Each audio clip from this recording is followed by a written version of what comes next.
Del Carnegie বলতেন, আমি চাইতাম বিখ্যাত ব্যক্তিদের মতো সফল হতে। এর জন্য আমি অনেক পরিশ্রমও করেছি, কিন্তু আমি কোনোভাবে সফল হইনি। অবশেষে আমি সিদ্ধান্ত নিলাম অন্যের মতো নয়, বরং আমি হব আমার মতো।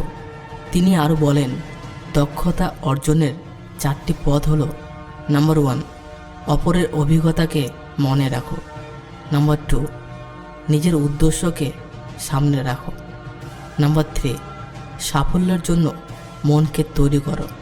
নাম্বার 4, যতটা সম্ভব সেগুলোকে অভ্যাস করো। ওয়ারেন বাফেট বলতেন, একজন মানুষ এখন কতটা উপরে আছে তা দিয়ে আমি তার সাফল্য মাপি না, একদম নিচে পড়ে যাওয়ার পর সে নিজেকে কতটা উপরে তুলতে পারে সেটাই আসল ব্যাপার।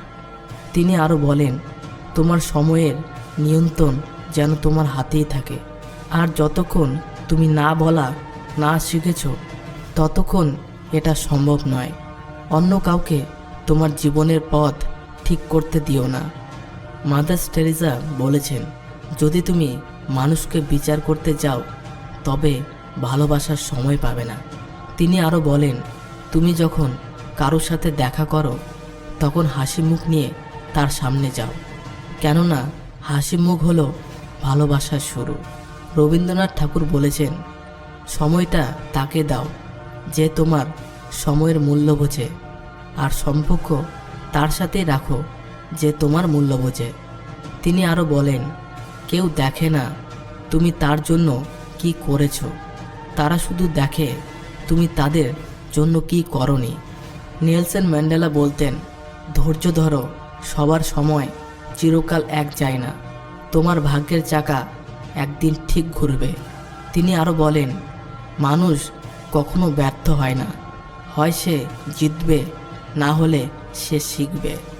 এপিজে আব্দুল কালাম স্যার বলেছেন, যদি কেউ তোমাকে সন্দেহ করে তাহলে দুঃখ পেও না, মনে রাখবে সবাই সোনা বা হীরাকে সন্দেহ করে যে সেটা আসল কিনা, কিন্তু কেউ লোহাকে সন্দেহ করে না।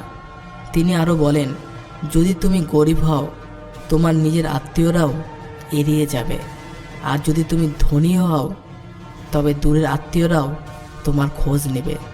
স্বামী বিবেকানন্দ বলেছেন, অহংকার বলে দেয় টাকা কত আছে, সংস্কার বলে দেয় পরিবার কেমন, মুখের ভাষা বলে দেয় মানুষটা কেমন, তর্ক বলে দেয় জ্ঞান কতটা, সংস্পর্শ বলে দেয় স্বভাব কেমন, পছন্দ বলে দেয় ভাবনা চিন্তা কেমন, স্বপ্ন বলে দেয় ভবিষ্যৎ কেমন। তিনি আরও বলেন, যা পারো নিজেই করে যাও, কারোর উপর আশা বা ভরসা কোনোটাই করো না। চাণক্য বলেছেন, একবার কোনো কাজ শুরু করার পর আর অসফল হওয়ার আর ভয় রাখবে না, আর কাজ ছাড়বে না। যারা নিষ্ঠার সাথে কাজ করে তারাই সবচেয়ে বড় সুখী।